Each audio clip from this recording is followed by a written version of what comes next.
Okay, so you should start by clicking on the intro tab. Let me just show you some of the features of this. So first off, you can click on different tracks and things like that, which you can play around with. You can change the mass of the person as much as you want. It doesn't matter.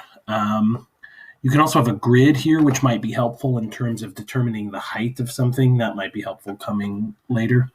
But here's what's really interesting. You can do pie chart, but we're more familiar with the bar chart or bar graphs. And so this is like the L on the LOL chart. It's just not showing it from LOLOL. It's just showing a continuous running as it goes. And so it has three types of energy. It has kinetic energy, or EK. It has what they call potential energy. But we know that there's a lot of potential energies. In this case, they're talking about gravitational potential energy. And then they have ETH, or ethermal. Then they have over here the total amount of energy. And so that's the sum of the kinetic, potential, and thermal in the simulation. That's all that is.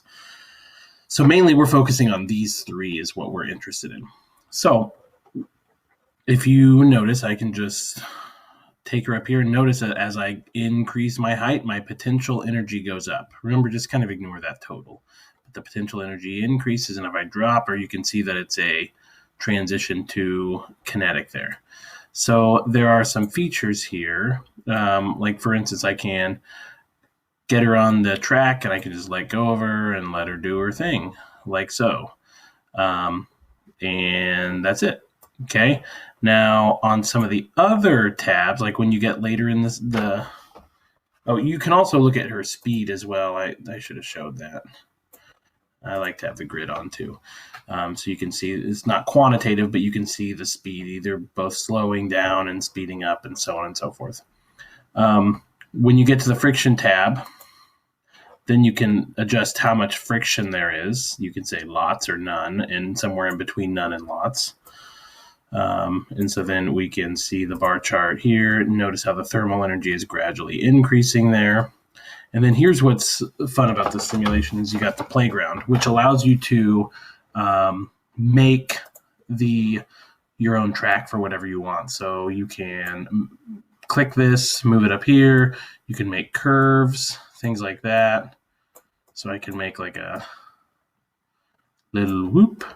And then maybe I can do, for a little bit more excitement, I can click her on here like so, let her go.